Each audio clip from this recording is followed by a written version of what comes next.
Representative Swanitzer. Here. Chairman Nicholas. Here. So, ladies and gentlemen, just want everyone to know what we're going to do. We have to be back on the floor in 20 minutes. And so we're going to do this we'll do 27 and then 132 and then 133. We'll take as much testimony as we can on 133. I'll want everyone to maybe about 30 seconds apiece. And just when we start, we'll just go as fast as we can. So we'll just accommodate you as much as possible. So with that, Senator Rothfuss and Mr. Yin.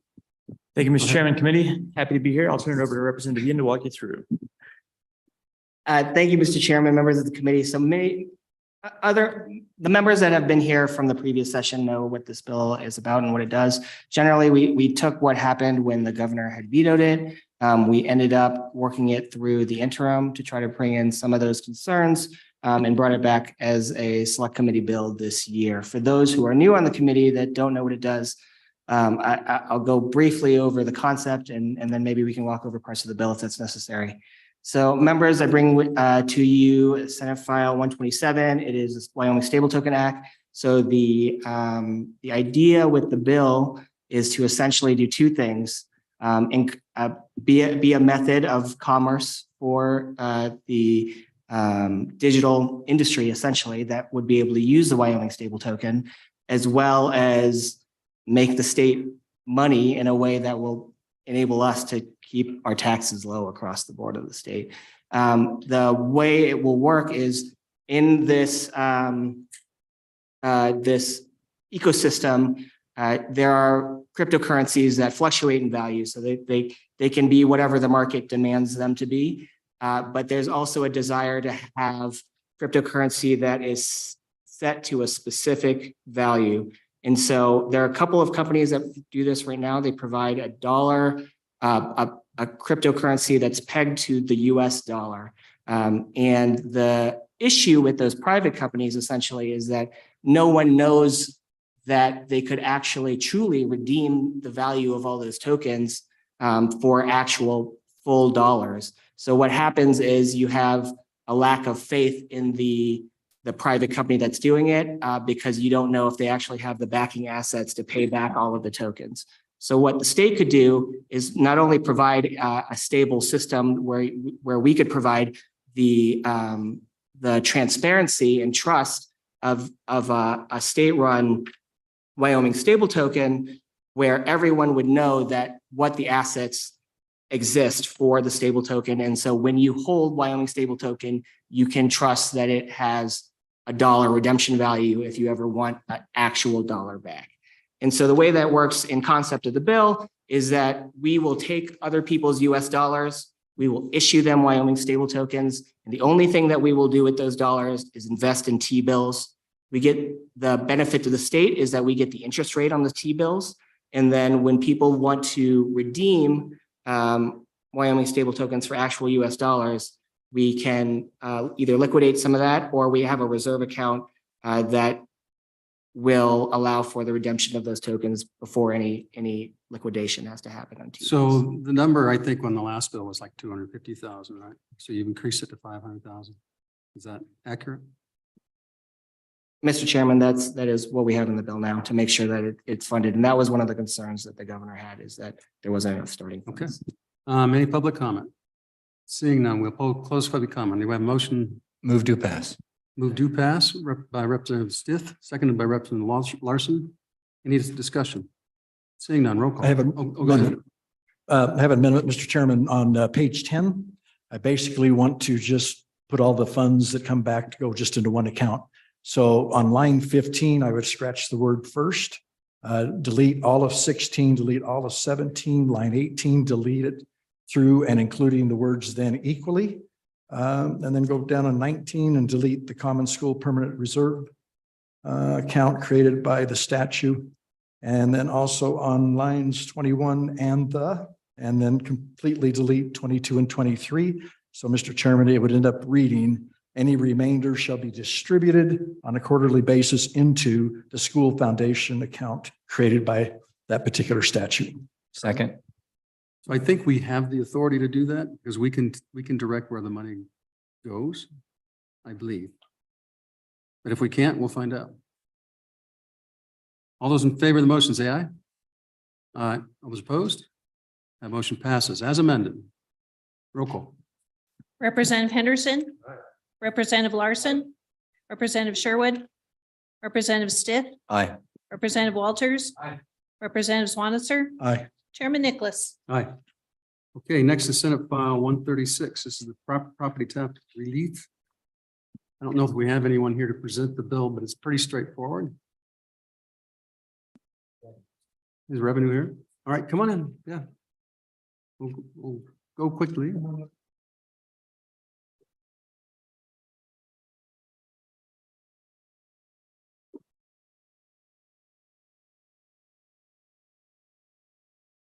So- Mr. Chairman, Go ahead. Brenda Henson, Director of the Department of Revenue. As you stated, it's pretty straightforward. This would reduce the level of assessment from 9.5% to 8.5% on the all other property category. That basically runs the gambit from vacant land, vacant residential, commercial, agricultural land. It also includes residential structures, sheds, commercial properties. Probably the most extreme then is for department assessments. Our telecommunications are all at that 9.5 level as well. So that would be included in that bucket.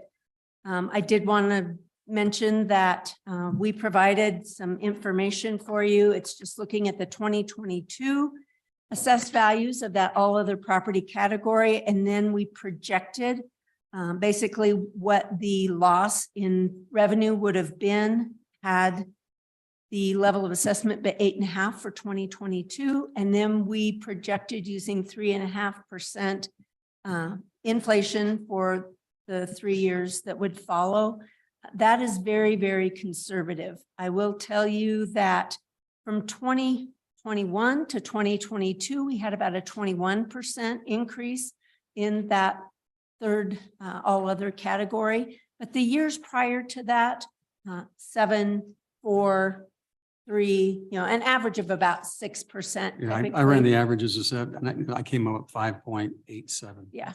Yep. So, somewhere in there. So these numbers are conservative, and I do believe the fiscal note is a little bit more related to what LSO had provided to you.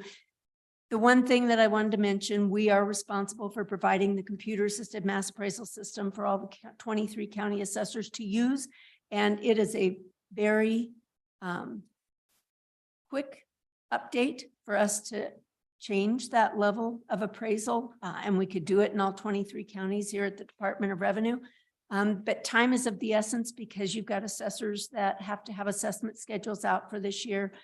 No later than the 4th Monday in April, but many of them send those out in March. So they're needing to know what that level of assessment is for the notice of value. With So that, you would recommend we have this effective July 1. pardon? So we can change the effective date. Would that help that issue? Absolutely. It would be necessary in order for assessment schedules to be accurate for 2023. Okay. Other comments? Go ahead. Thank you, Mr. Chairman. Representative Storr from Teton County. I just wanted to point out a couple of things when we reviewed this in Revenue Committee.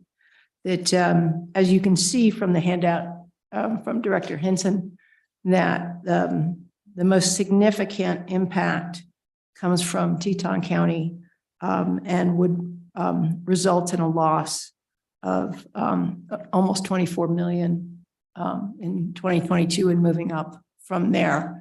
What that really means is that because of our property values have gone up so much, Teton County is now one of the recapture counties. And while it wouldn't impact our own funding for our schools, it would impact the money that we send back to the state for schools around the rest of the state. I'm excited that HB 99 just passed concurrence this morning, and I think that is a more appropriate vehicle for property tax relief. for my county. So thank you. Stand for questions. Okay. Please go ahead. My name is Jan Loftus. I'm from Buffalo. The past 2 years, and I'm just speaking as a citizen in favor of this bill. The past 2 years, Management Council assigned Joint Interim Revenue Committee to work on property tax issues. No bills have been brought out of that for all citizens like this bill is. Bills that came out were picking and choosing who would get relief, who would get refunds. Meanwhile, in 2021 and 2022, 3 individual legislators did bring bills for all citizens. Those were all killed. This year, there were at least 17 property tax bills besides SF 136. Bills for all citizens have been killed, such as HJ4, SF 125, HB 256, which would have given immediate relief this year. We've been warned that when we open that envelope with our property tax bill this year, it's going to be much more painful than last year. Valuations have increased 36% between 2019 and 2022. For legislature to receive the same taxes from the people as 2019, SF 136 could have been set at 6.5%, but was originally set at 7.5%. It now sits at 8.5%. I'd ask you to return it to 7.5%, still more tax than in 2019. So I'm going to have to cut you off now because we've got to move forward. So if May you I please- say a closing comment? Sure, please do. The people have had to tighten their belts. I would ask that you remove this appropriation and that government tighten its belt as well. Between 400 and 700 a month per household inflation, depending on what you look at. And our property taxes are expected to go up 20% this year in my territory. This bill will still leave more money in the coffers.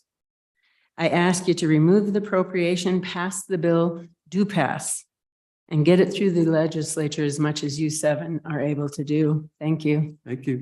So we're going to close public comment because we've got to, this has to hit the floor in the next 30 minutes, basically.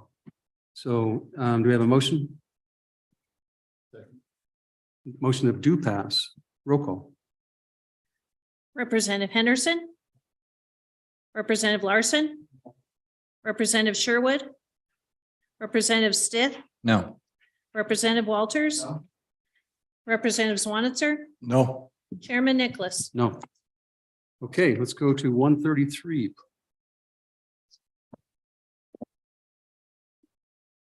Go ahead. Thank you, Mr. Chairman. The bringer of the bill, Wendy Schuler, is right here. She could certainly present the bill, or I can give you a 50,000-foot description. Sure, that's fine. Okay. I mean, we basically know what the bill is, but just kind of, just describe it. Go ahead. If we could, I think we do. I think what interests us more is help us understand what the amendment shortly, briefly, what the amendment does and the appropriation. Go ahead. Mr. Chairman. Appropriations Committee, what the amendment does is it adds some provision above the fallback that defines some opportunities that will be available for school districts to include trans athletes. And so it does that in the first part. The next part adds some provisions for no retaliation, a provision for and then an administrative kind of avenue for if the ban is not being followed for a student or their parents to make a claim, if you will, about that and have that resolved at administrative level. The other things, there's a few other things in the amendments that deal with some definitions, for example. And then it also has pulled back the K through 12 application of in public schools to just high school. And it changes a little bit the fallback provision in that it does not require the governor to appoint a commission, but it basically brings the Wyoming High School Activities Association in to administer a process in the fallback in which they will appoint a commission, and then adds a few things there. And then that leads us to the appropriation. So there's really two things that are done in the appropriations through the amendment. One is to add to a provision already there concerning costs for the commissions. And that addition from 30,000 to 100,000 relates primarily to not just the commissions itself So expenses. can I cut you off just for a second? Hey, can we go back to 136? We needed a motion to change the Effective date. effective date. So we'll bring that back really quickly. Do we have a motion, please? Yeah, motion. Motion to bring All those in back. favor say aye. Those opposed, that motion carries. Any amendments? Further amendments? It's on, yeah, to July 1. Correct. Effective to Mr. Chairman, I'd amend it to make the effective date on page 3, line 6, July 1, Correct. July 1 instead of April. All Delete those in April favor 1. say aye. All those opposed, that motion carries. Motion to close as amended. Roll call. Mr. please. Chairman. Go ahead. Okay, go ahead.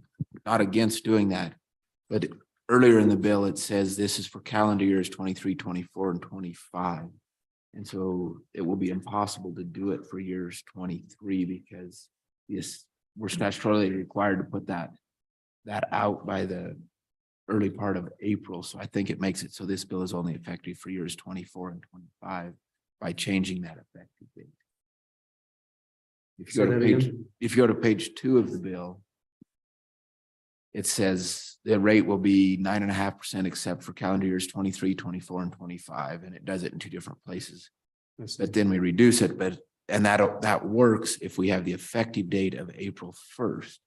But because they're required to put out their assessments by the early April, shortly after the 1st of April, moving that to July 1 then effectively says it's not available in year 23, which I'm fine with. I just want to make sure we know what we're doing when we change the effective date.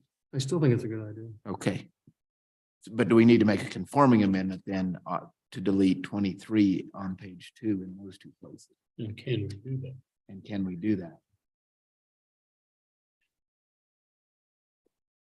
Not against it, just functionally. I see what you mean. Yeah.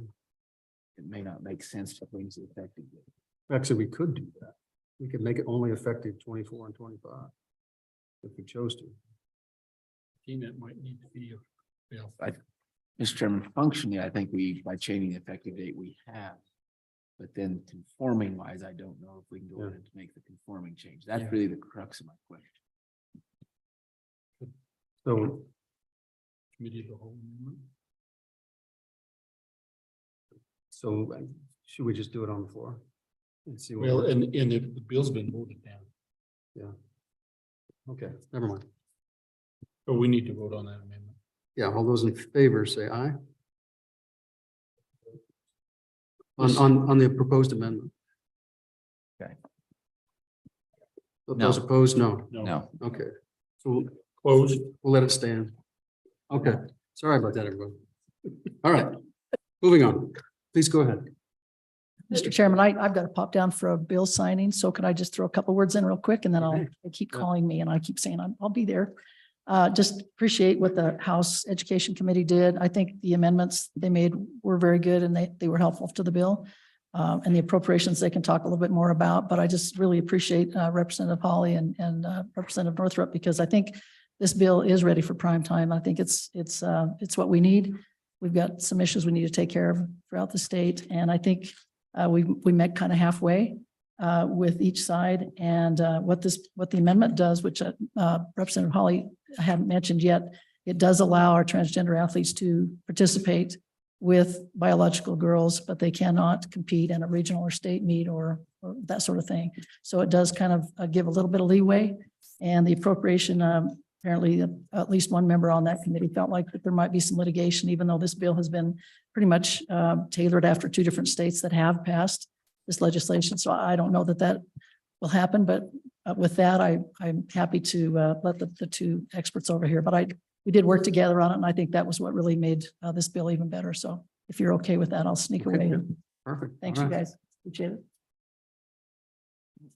Mr. Chairman, again, going through the amendment, and we saw some changes in how the fallback would work, which I believe are much more workable.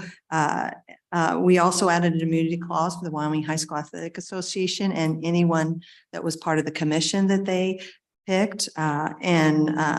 We did, the bill already had a provision in the fallback for a diagnostic kind of, I won't call it diagnostic, that's not right, but sort of evaluations to be done during that process as determined by the commission, and already had provisions that some of that expenses for that could be reimbursed to students if they went through that process. So one of the reasons you see increase in the appropriations that were already there was 30,000 initially in the original bill.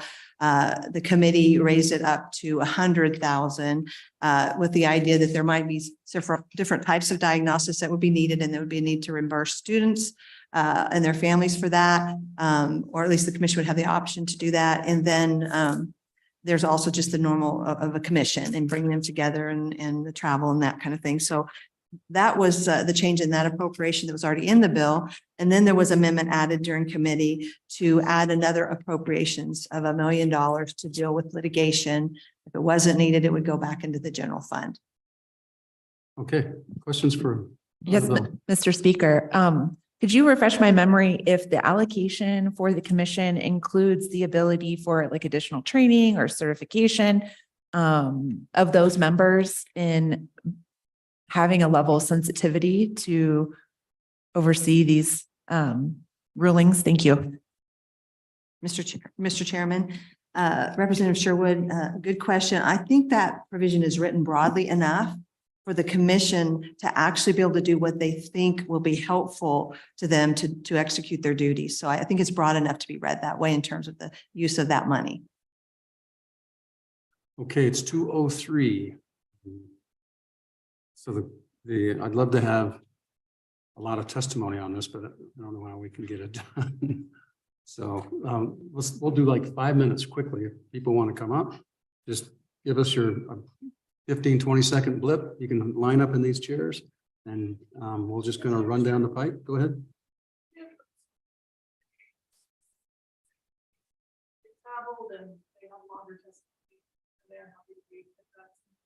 So the only problem with that is there's a good chance that we'll probably go to 8 or 9 o'clock tonight. And we need to hear it today. And it has to come out today. We don't really have a choice. So we've been giving our marching orders. Yeah, so all we can do is talk about the money at any rate. So, and if we don't, then the first thing they'll do is call it off out of our committee when we get back to the floor. We've been instructed that that's going to be the case. So go ahead, George.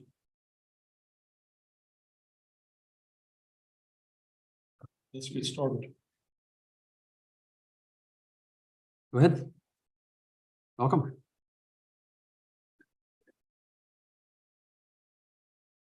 Go ahead, please. Yeah. Should turn green. There we go. Good afternoon. I'm George Powers. For the last 40 years, I have been a civil litigator in Wyoming. And I'm here to talk about the portion of the amendment that appropriates money to defend this bill if it becomes law. The amendment that was added by Representative Provenza provides a fund of $1 million, which sounds like an awful lot of money. But I think we have to look at that in terms of where this bill is and what happens when this bill is enacted. First of all, this bill is subject to attack. I'm not going to go into the merits of that because I think that is another issue for a different body. But for your purposes, you need to acknowledge that under Title IX and under equal protection, this bill does discriminate against transgender children on the basis of sex. Now, whether it does so permissibly or not is a matter that will be worked out by the courts. But that is a process that is going to cost a lot of money. One of the things I do know about the cost of litigation. Been involved in it for 40 years. And litigation that you can anticipate on this will start in the United States District Court and will go up to the courts of appeals and ultimately could end up in the US Supreme Court. And so we've got a bill that says we're going to reserve $1 million. Well, when this legislature set its reserve for possible litigation in support of the coal industry, they came up with 1.2 million. Doesn't the defense of this state law, if it's so important, merit at least a similar commitment? The likelihood of complex litigation involving multiple parties and possibly multiple forums also pose further wrinkles that are going to add cost. And there's another risk factor that you need to address. Plaintiffs who prevail in Title IX litigation generally are awarded their attorney's fees. In other words, you need to be anticipating not only paying the attorney's fees and the time and expense spent defending this bill, but you also need to be assessing the risk that you're going to end up, or the state's going to end up, being responsible for the cost of the people attacking this act. How much will that be? That is really hard to guess. However, you can do some research. And one of the things you'll find, and I did just a little bit last night, and I was able to find several cases which awarded hundreds of thousands of dollars. There was a case brought against St. Cloud State University up in Minnesota for discrimination under Title IX. Mr. Chairman. And Go ahead. And Mr. Powers. Yes, sir. We appreciate everything. We've got 5 minutes And I'm just about done. And we've got a lot of other people. I hope you'll be mindful of them as well. I am just about done, sir. In that case, they awarded $1.1 million in attorney's fees to the prevailing party. If you're going to go down this road, if we're the state that's going to go down this road, we need to acknowledge and prepare to address the consequences of that decision. The amendment of Representative presents as a good step in that direction, but it's not sufficient. The amendment, the award, the appropriation should be increased to at least 2.5 million. Anything less leaves the state exposed to unfunded risk. Thank you very much for your time and attention. Okay, we'll go up here and then let's just move down very quickly, please. Thank you, Mr. Chair, and I will be brief. My name is Riley Scores, and I am here to talk about a very real consequence of passing legislation like Senate File 133, in addition to those amendments, despite those amendments. And those consequences are outlined in my own experiences and my own future. I was born and raised in Rock Springs, Wyoming, and I'm a recipient of the Hathaway Scholarship now that I am a student at UW. I would not be who I am today if it wasn't for my education that the state of Wyoming paid for. What this means number-wise is that you and the state of Wyoming in general have dedicated over $165,000 to my education. That's how much money it cost me to get through kindergarten all the way to graduation. You also have given me funds towards my college education and career goals. The unfortunate reality is that despite all of the money that you have invested into my education, and despite the fact that I am a fifth-generation Wyomingite, the second I graduate from UW in the fall, I will be leaving the state. Why? Because of bills like this. Why would I want to stay in a state that repeatedly proves that they are not welcoming to LGBTQ people like me?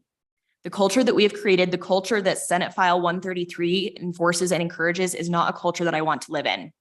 I'm going to move to another state that hasn't invested a single dime in my education, and I am going to do all of that while not having to worry about whether or not my transgender friends can participate in athletics. The future of Wyoming is in the hands of the young people that you have paid to educate, that you have paid to get degrees and certificates in the hopes that they stay here and use their skills and tax dollars to boost the economy.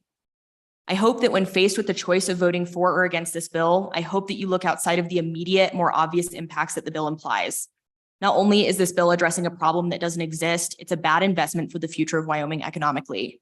Again, I urge a no vote for Senate File 133. Thank you for your time. Okay, then what I want to say is that if the further testimony, don't repeat what was already been said. So, because that doesn't do us any good. So if you have something new to add, please go ahead. Thank you, Mr. Chairman. My name is Santi Murillo, and I'll keep it really brief for y'all. As the first transgender athlete at the University of Wyoming and as a Wyoming high school coach, I'm in very strong opposition to this bill. One question I want to pose to you. Is this bill worth it? When the WHSAA and then beyond that, the NCAA and the University of Wyoming all have policies in place for transgender athletes that have never been appealed. They have never been appealed. This is not an issue. So I really just ask, is this money worth it? Is this something that we need to pursue?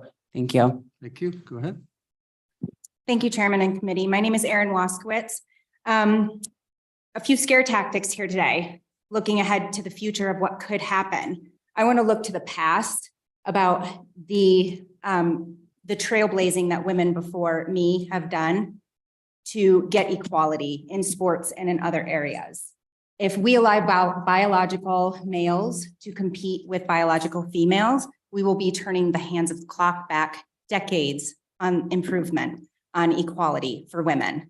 The other thing that I want to say is that recently, the Wyoming High School Activities Association sanctioned girls wrestling this year. Before this, there were girls who wrestled with the boys, but they were at a natural disadvantage. Plus, some boys forfeited not wanting to wrestle a girl. Hence the reason for separate girls team and a state championship. The Activities Association even made separate weight categories for girls than boys, clearly making a statement that biological boys and girls are naturally different. Thank you. Thank you. Go ahead. Next. Mr. Chairman, members of the committee, my name is Cheyenne Siebertson. I'm a licensed clinical social worker in Wyoming. I provide mental health counseling to a variety of people, including trans adults and trans youth. I also serve families by support groups in Wyoming, serving transgender adults and parents of teens and transgender children. I'll talk to you about what's happening right now in our state and share a little bit about what I'm seeing as well as what my colleagues are seeing. Across our caseloads, families with transgender children, hearing the debate about this topic and other bills like it, are in crisis. Most of those children are actively suicidal and on suicide watch. These families are putting their houses on the market and considering leaving the state they love. For them, it is not abstract. It's not even about the future. It's about right now and feeling like they belong or they don't. Let them play, let them stay. Thank you. Thank you. Go ahead. Thank you, Mr. Chairman and Committee. Shelley Duncan. Just real quick, just to give a little more context. In the section that added the appropriation of $100,000, that was for the commission forming. There was also a section in the further up that talked about we shall reimburse or provide services for a baseline. So we haven't appropriated for that part. We just put in the shall. So in that section, for a potential athlete or student would have to go to Denver Children's, and a biennium for this bill would be a minimum of $200,000 for an endocrinologist and such to do a baseline. So that needs to be in the bill. On top of that, you have the ban. A lot of negotiation has been happening and cooperation behind the scenes to where we finally got it to WHSAA and they've been willing to do this, but the ban is still in place. And the ban is impending litigation. It's a foregone conclusion. Tennessee had to reappropriate over $7 million. Connecticut had to add $3 million, and it was actually taken out of their school district budget because they didn't appropriate enough. And it's going to the Supreme Court is where this is going. This bill is based on Utah. Utah is still in litigation. Yes, it passed, as some people have said. However, it immediately went and joined into litigation. So it's not a suspicion. It is an all foregone conclusion. The other part is that commission is 3.5 million people in Utah, and they still cannot seat after a year, they're 5 people. That's why it was really important that we have our local WHSAA to be that part in this bill. We need to get rid of the ban. Otherwise, we're talking $20 million or more because several states are going to be enjoined together to go to the Supreme Court because we're going to be held liable. Okay, Shelley, that's. Thank you. Next, please. And we've got about 2 more minutes and then we've got to go. Hello, Chairman Nicholas and members of the committee. My name is Karen Chin, and I'm here to speak against SF 133. So all of you have seen me here this week in the hallways of the Capitol, in the gallery of the House and Senate, and testifying as a citizen against anti-LGBTQ bills. But I've also been doing something that will be familiar to many parents this time of year. Because in the middle of winter, parents like me across the state are scrambling to sign up and budget for summer camp. Just this morning, my town rec center opened registration for summer camp. Due to limited funding, facilities, and staff, the few spots offered are in high demand and go quickly. So I set an alarm and had my finger on the refresh button of the website to make sure I got my daughter into one of the only affordable summer camp options in my community. Less than 1 minute later, all the spots were filled and I was only able to secure 1 week of affordable summer camp for my daughter. So at the end of today, I will be spending this evening figuring out where I will cut corners in our household budget to pay for summer childcare.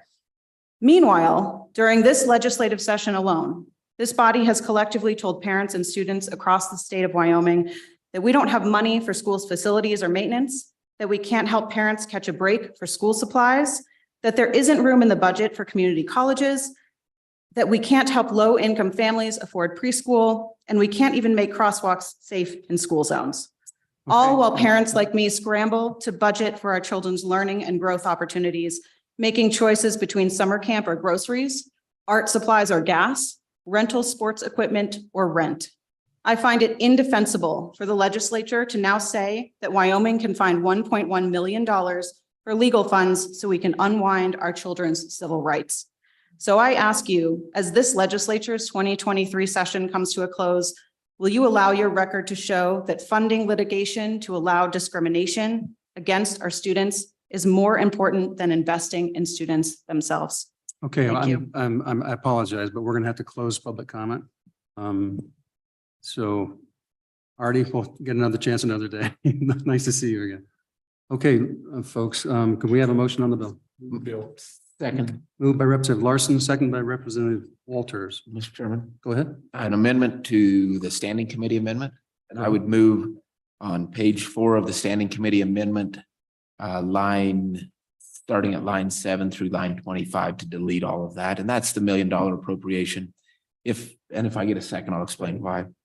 Thanks. And Mr. Chairman, the reason I do that is this bill is a ways from the finish line, and the Attorney General's office has funds available to begin the litigation. They'll know what it's going to cost in future years and we can fund it at that point.